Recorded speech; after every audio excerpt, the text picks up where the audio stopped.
What's going on, guys? Openhand here. Been playing a ton of Remnant 2 lately. I figured I'd go ahead and show you guys what kind of build I came up with here. I call it the chill and kill build because as you can see, I'm using Deceit down there, which is considered probably not one of the strongest guns out there, but I mean, this is a gun I've been pretty much using since I was able to get it, and I really like it. You know, it being hit scan and everything, you don't have to like rely on, you know, projectile timing and everything like that. So the idea of this build though is just pump a ton of damage and be able to like one-shot a lot of the like just like normal ads out in like Apocalypse and stuff. As far as boss killing goes though, it's I mean, it does okay damage, but it's not gonna like shred bosses like Nightwalker or whatever would. So the reason I call it the chill and kill build is because like you're not worried about activating mods. You're not really worried about activating skills. You just kind of sit back and just like shoot at enemies as they spawn and stuff like that. And for my secondary there, I have Enigma. Now, the way I got it set up with like all these items stuff, Enigma really benefits from everything as well because, as you know, Deceit here cannot hit weak spot damage, and either can Enigma. So I thought it'd be kind of fun to try to make some kind of like critical build and not worry about weak spot stuff. So I decided to throw in Burden of the Gambler, which if you're not sure, disables weak spots, which doesn't matter because they're already disabled anyways for both these guns essentially. So I figured I would just go ahead and try to stack as much damage as I can, and kind of rely on like just like high burst damage from Deceit. And I'll go ahead and show you guys. The damage is pretty good. The crits, yeah, see, like the crits are 822, and I think I have like 55% crit chance on this weapon because like base crit on this is like pretty high and stuff with like my, you know, relic fragments and everything like that, and obviously Burden of the Gambler increases it quite a bit, so I think it's right around 55. For my yeah, what the hell's it called? Is it augmenter? I don't know. But I'm running Deadly Calm on this. A lot of people run the one that reduces the cooldown time for the charge. I don't have that yet, to be honest, and I honestly don't think it would be necessarily that much better because, again, I'm more focused on like just like high burst damage per shot, so I can, you know, essentially one-shot a lot of the stuff in Apocalypse as far as like the small enemies go. So I'm using Deadly Calm, which gives me 20% increased range damage over 3 seconds with the, you know, 10% added crit chance, which is nice. And then on my Enigma here, I decided to run Momentum, which is probably pretty interesting because like Enigma, as it goes, has a, you know, minus 10% crit chance, but once you get Momentum all the way up to 10%, or 10 stacks rather, it ends up having like about 50% crit chance. I'll just go ahead and show you guys real quick. Now they did just nerf this gun, but I still think it's absolutely broken. So you can see here, you know, I get stacks pretty quickly there, and you can see like how strong it is when you're critting all the time. Like I do more than double the damage there. So I mean, tons of damage, 133 like base damage on this thing. So my Enigma absolutely melts stuff in Apocalypse. So I mean, it's pretty good synergy with this gun just because they both can't, you know, you don't worry about weak spot damage, so you can go ahead and run like a ton of other stuff. I guess I'll go through the gear piece by piece here. Just kind of talk about why I picked what I picked. And I'm always a fan of like trying to get like the most bang for my buck in my builds. So as you can see here, I have, you know, a lot of heavy armor, trying to keep that survivability and stuff. But I'll talk more about that in a minute here. But as far as classes go, I'm doing Medic because I think Medic's great just in general because, you know, just the abilities, and you get the 25% increased damage and everything like that. And the, you know, the traits on Medic are actually really, really good with the stuff that I'm running.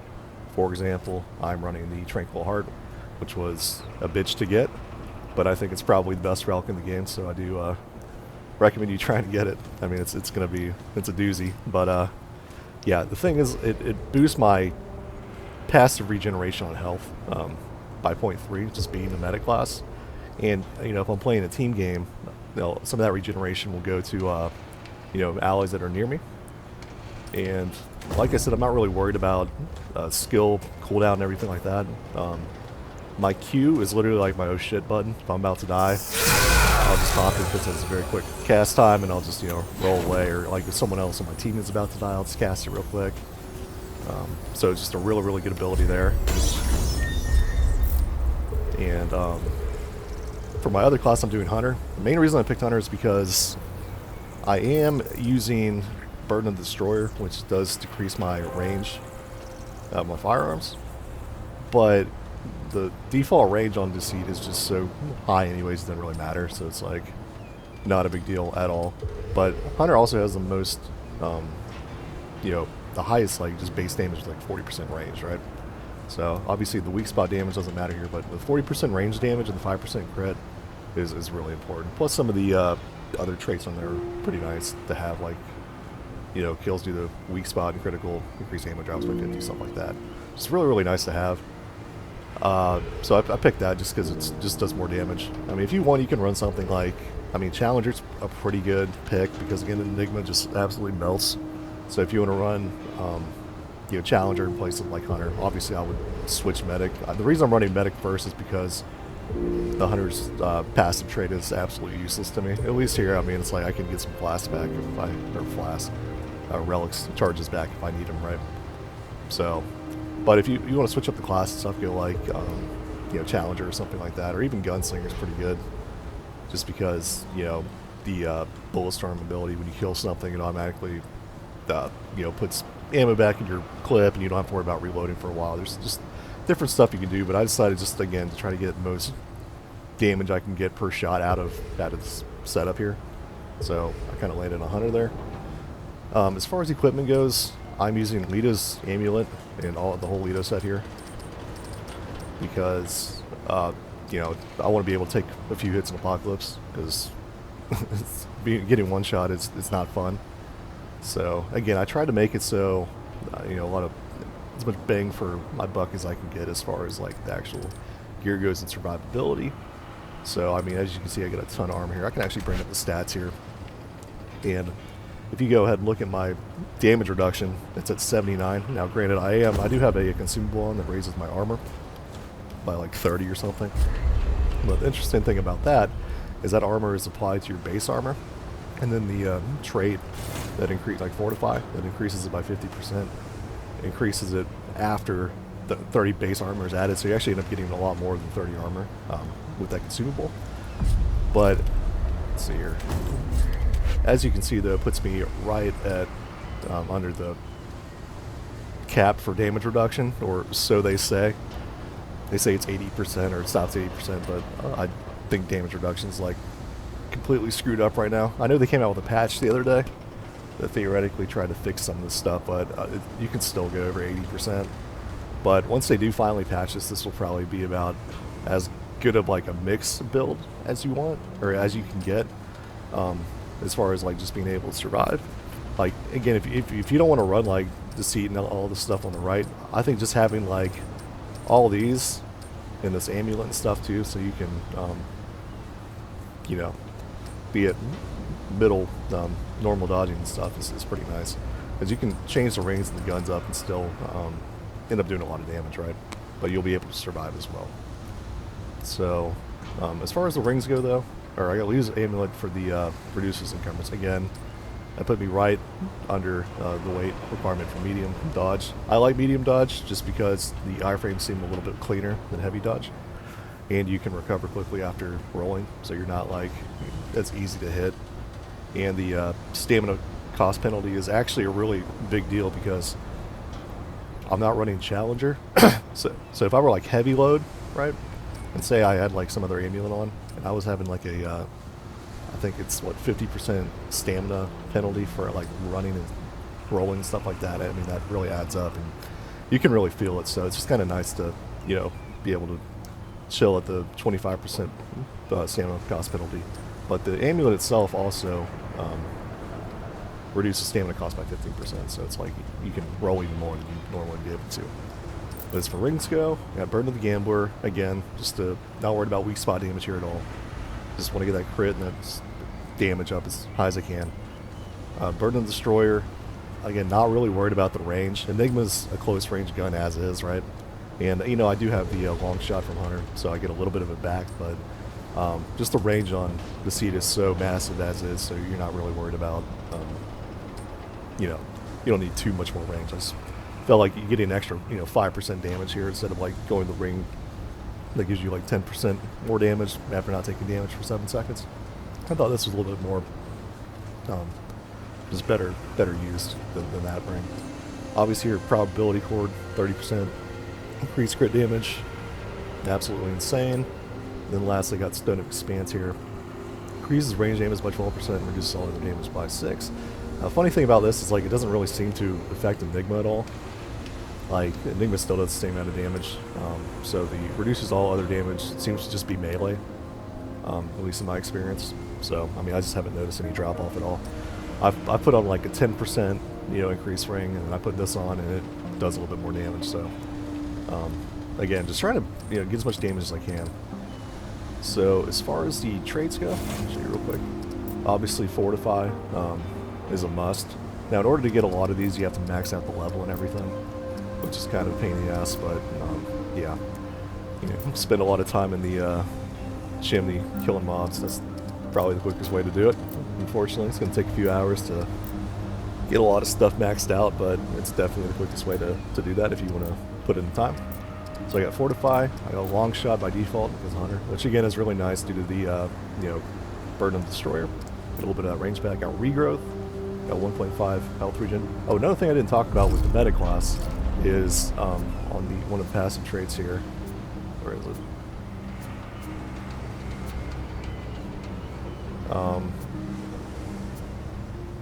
Okay, there we go. Yeah, like it increases your overall healing by like 50% or something like that. So like the relic that I have here, benefits as well. So this actually ends up being giving me a lot more health regen than you would think, right? And that coupled with regrowth there, so I end up getting, I want to say like 6 or 7 health per second or something like that. It seems like. So it's like, again, just really good as far as survivability goes. If I take a shot, I can heal up pretty quick. And if I need to, I can obviously use my relic to, double the regeneration speed and stuff like that. So after that, I got strong back here, only 7 points, just so I can be barely under the 50 weight limit here. So I can do the medium roll. Tree, that's what a triage is. Okay, yeah. So it was the trait here that adds to the healing bond. Okay. So obviously triage comes with the medic thing, which is really nice. Obviously vigor, very important. Spirit expertise for like by default. Again, I'm not worried about any skill cooldowns at all, so I just didn't feel like it was important to put points in expertise at all. Bark skin is a must in my opinion. Just reducing, 10% damage reduction, can't beat it. I decided to go to Shade Skin here. I still have, like, as you can see, 63 trade points right now. I can get 2 more, so I can max out Shade Skin eventually, because they added 5 more trade points in this most recent update. So I just figured I'd throw the Shade Skin. I feel like 20% element to damage reduction, can't really go wrong there. And lastly, I got Siphoner here for the life steal. And again, we're doing a lot of damage too, like per shot. So the life steal is pretty significant.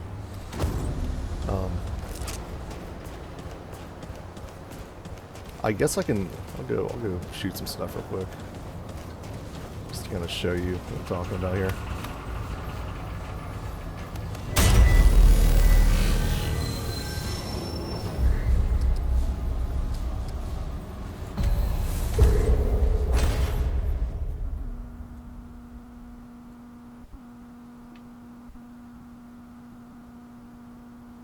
But again, you can do something similar to this, but just use different weapons and maybe have a different ring setup. But as far as like the gear and the relic and the amulet go, I think it's just a really good thing to have for probably pretty much any kind of build. That way you can have pretty good survivability and have that medium roll, which is again pretty nice. So let's see here. I'll just go shoot some stuff, just kind of show you some of the damage.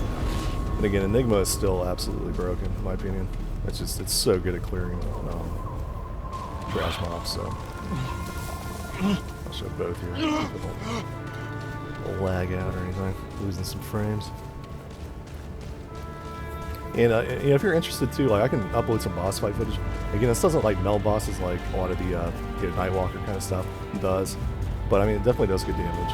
And you know, but this is more just kind of like a mob killing kind of thing.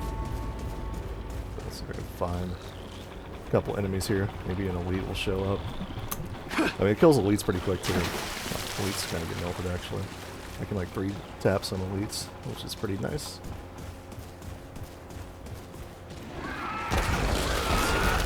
Now again, it's important with the augmenter thing or whatever. You're gonna aim down sight for like 3 seconds or something like that. Alright, fortunately didn't get a crit there.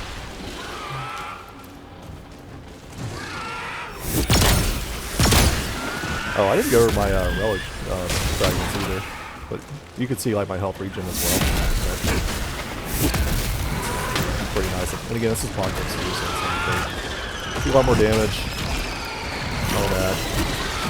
Look at my stamina regen and cost and everything is kind of nice. Again, that's because having the medium roll and having the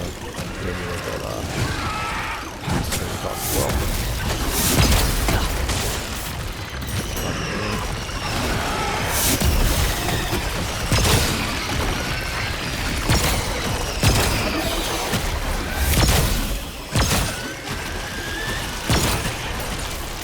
The only thing is like the reload time on this gun sucks.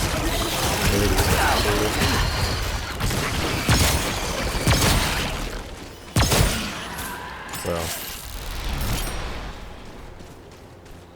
I guess I'll show you Enigma. Especially with momentum. Once momentum gets all the way up there, you're critting half the time. So, and again, the stuff that bounces too fast and does take advantage of like your crit damage increase.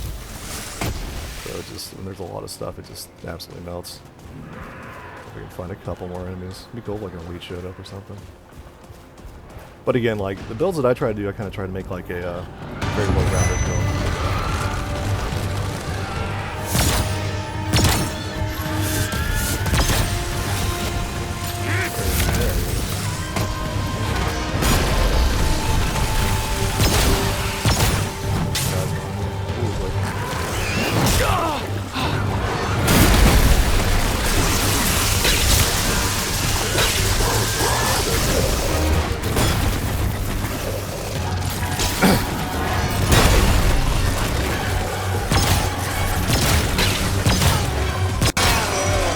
And this gun does have a lot of stagger too.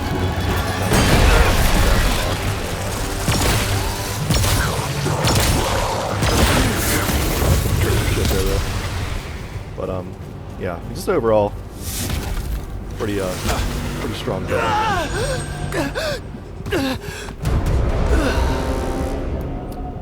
So yeah, give it a shot. Let me know what you guys think.